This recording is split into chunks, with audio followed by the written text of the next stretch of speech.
sorry that nobody understood. Can I just do this thing? Okay, so the format for the note is always the same. Can we wake up? It's either opening, issue, repurchase, closing.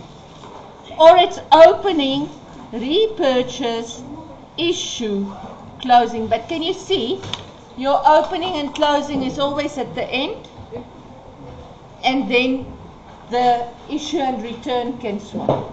Okay, so now let's look. They gave me the opening, issue. Can you see there's brackets? Yes, ma'am. So it means this is repurchased. So it's repurchased at average, and we need to get the average price. And this is new ones issued. So there's my format. Now let's go look. What do they give me? They give me here authorized was 3 million. Can you see? They didn't even ask me to write it. They somehow printed it. I see. Can you see? There's no way. There is my ordinary share capital, and it's a question mark. So chances are that I need to balance on it.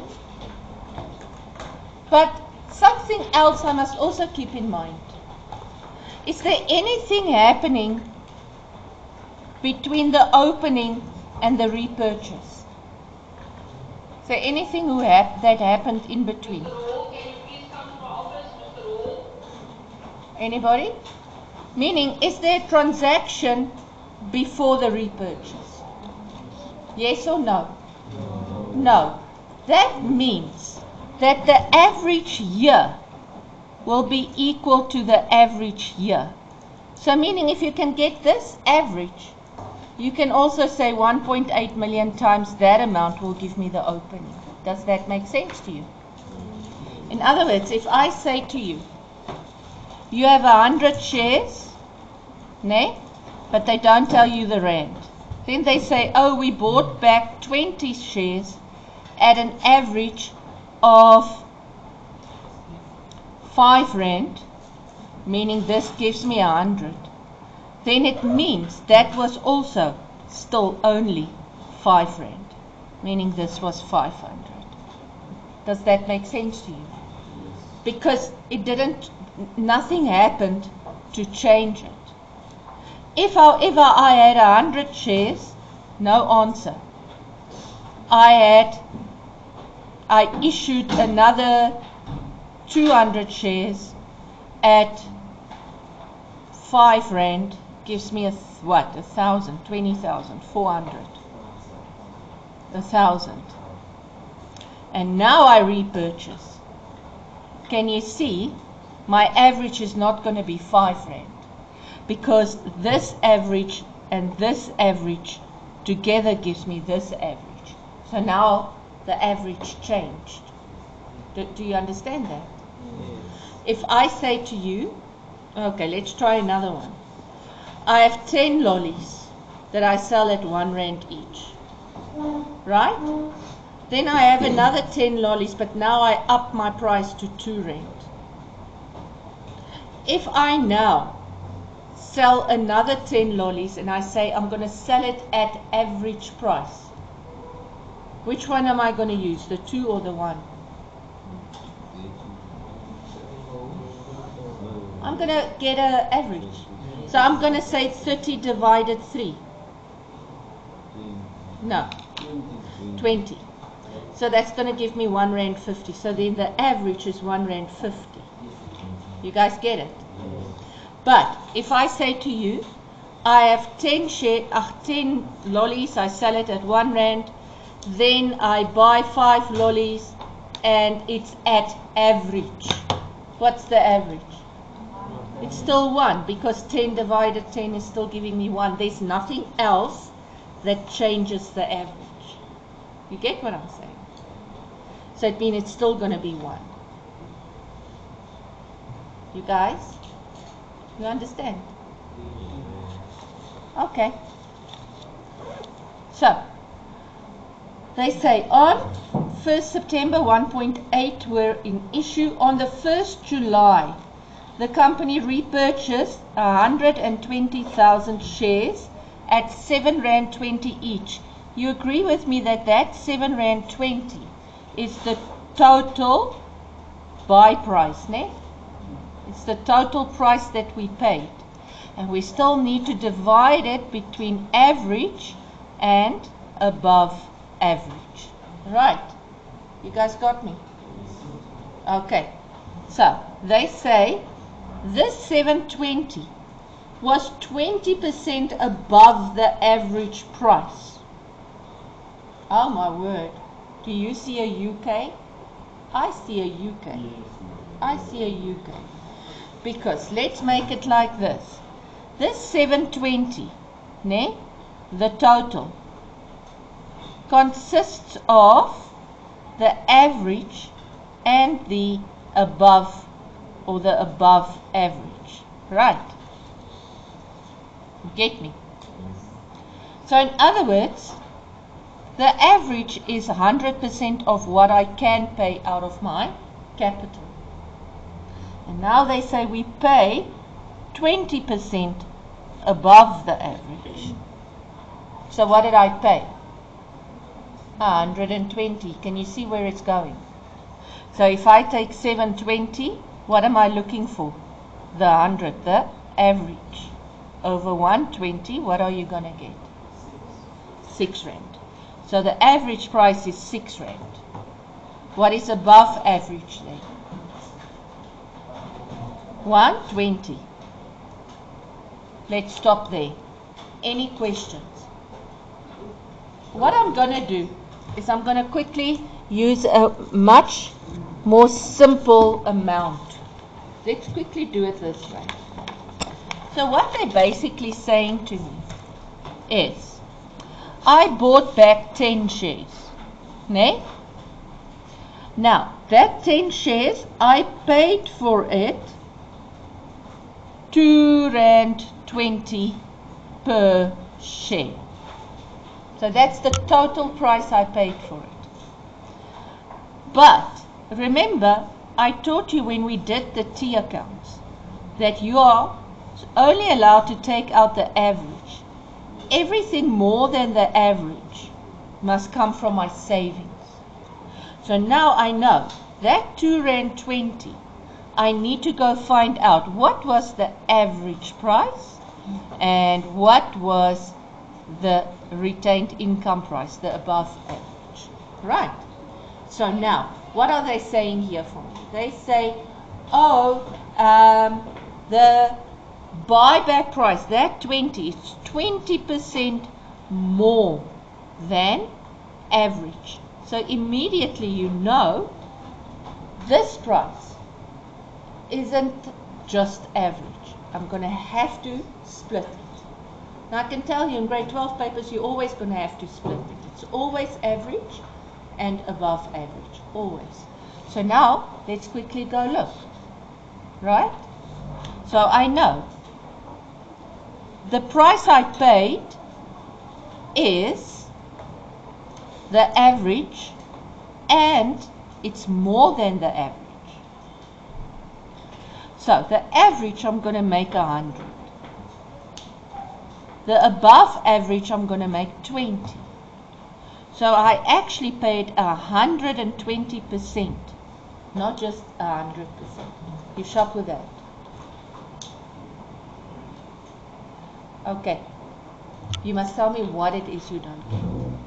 Otherwise I'm going to keep on saying the same things. Okay? So then you must say to me, oh, I don't understand what is average. Okay, please. Yes. I told you. Anybody else? Yes. Actually, when it says their authorized share capital, that 3 million is what they applied to issue. Yes. So then the 1.8 is what they actually have. Did issue, yeah. Anybody else? Can I continue? So now I just use UK. So I say the 2 Rand 20.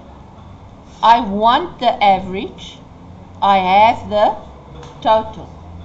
So then you should get 2 Rand. Am I wrong or am I right? 1 rand. One, 1 rand.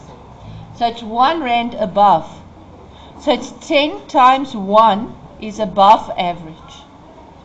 10 times, what is this? Am I doing an example or are you doing? This is an example. I just want to use simple figures.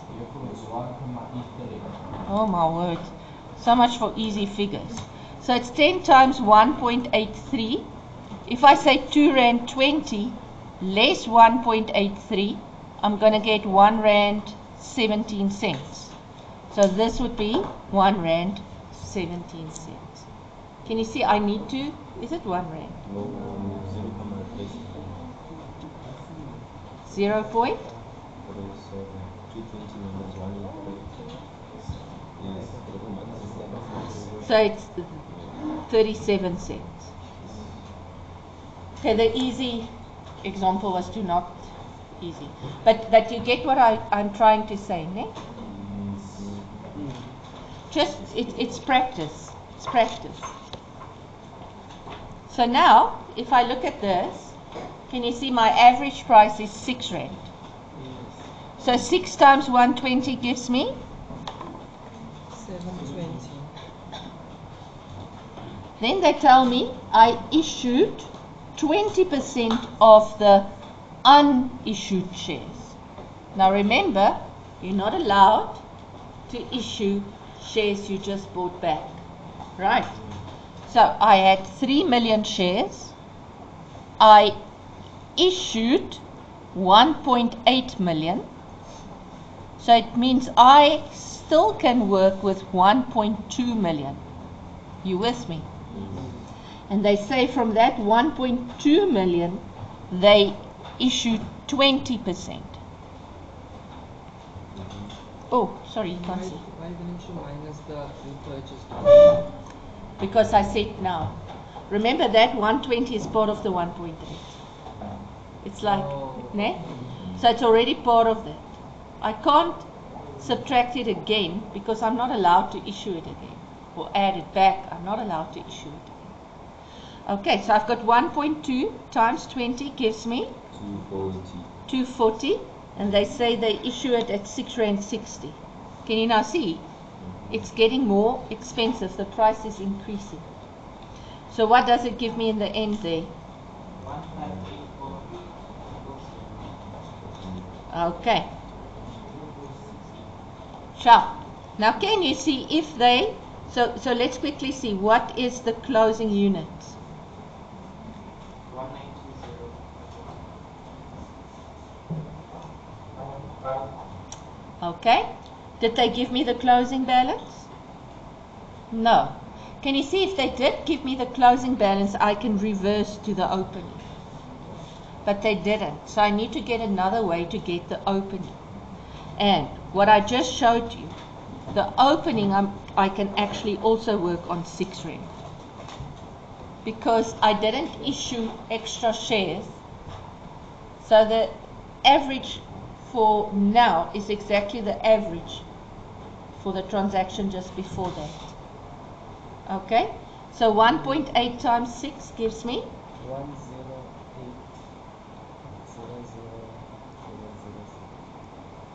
and then what's the final?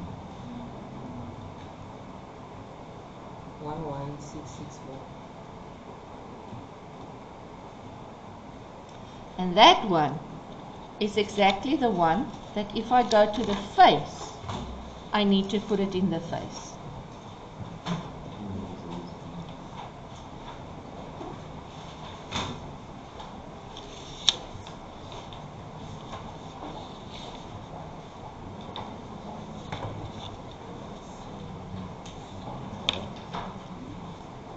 Just please make a note for yourself. With this, can you see the repurchase and the closing? Ne? Is together. There's no transaction in between, which means their average would be the same. Okay? If you look here, the opening and the repurchase is together. So here, the average would be the Same. Because there's nothing happening after, so here nothing is happening after the opening or before the repurchase that can change the average of the previous transaction. And here nothing happens after the repurchase to change the average before the closing. So it's still in the same average position. Everybody still happy? So, now I can do the face. So if I look at the face, please, what I'm going to do is I'm going to do everything except the inventory. The inventory I'll explain to you on Monday. Okay, so let's look at the face. If I look at the face, first thing you always do is you go complete the format. So I need inventory, receivables, cash. Here I know, I look, I see my loan is Loan Tambo Bank, Tambo Bank, Tambo Bank. Okay. Trade and other payables. You know, you always write in bank overdraft, short-term loan, shareholders for dividends. And here you're going to look at SASH. So SASH, you're going to draw T to see if it is a liability or an asset. Okay, so it can either go here or you can include it in payables. Or you can write it in between here or include it in receivables. Okay, so now let's go through this. They give me fixed assets, it's done.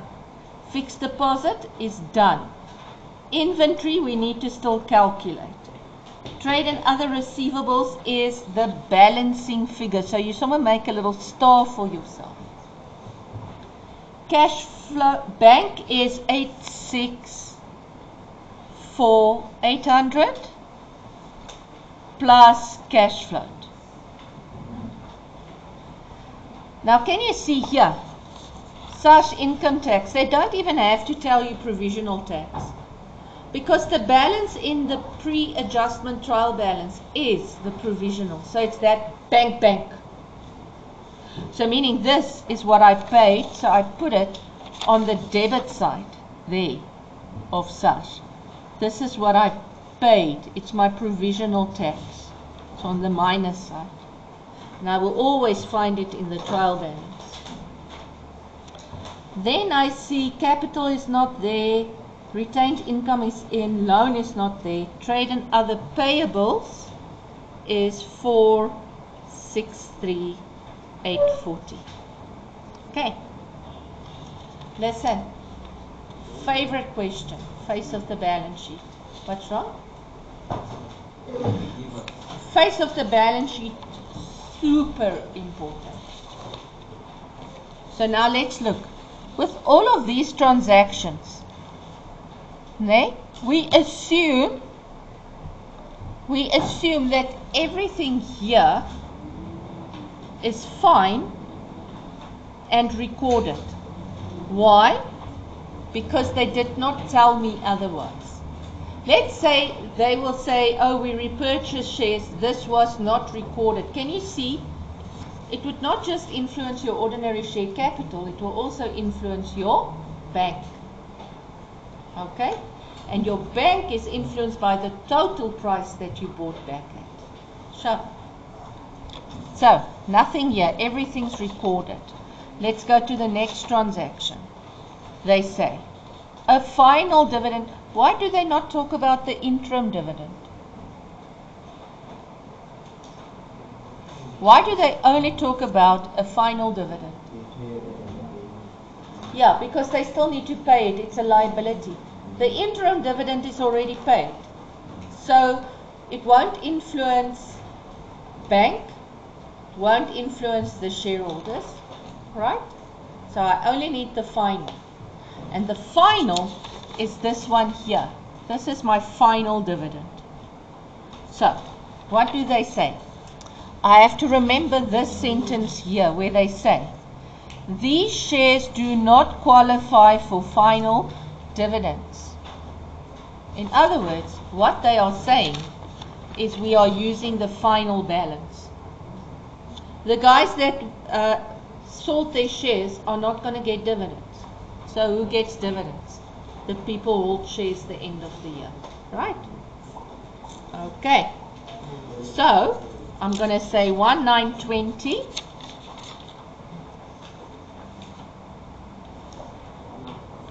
And how much do I declare? 22 cents. So what's my shareholders going to get?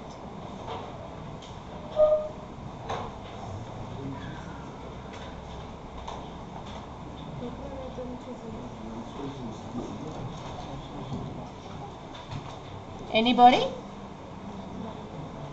How much? 422. 400? 2,400. Oh, 422, 400. Okay. Then they give me stuff about inventory. I'm going to explain that Monday. Then they give me the loan statement. So, my loan statement, you must know by now, it's always the closing balance less the short-term loan. Right. So if I look at this here, can you see I have an opening balance, interest, and a repayment. Can you see you don't see your closing balance? So you're going to have to draw a T for loan. With an opening and a closing and a bank and an interest on loan. So the opening, the interest, the payment, and it has to include interest. Don't let that sentence there confuse you. So what's my closing?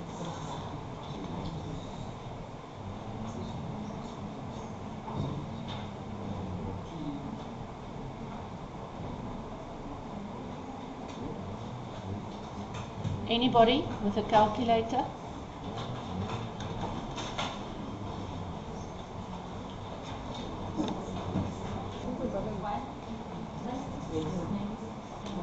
One 66 36 1,000 or 100.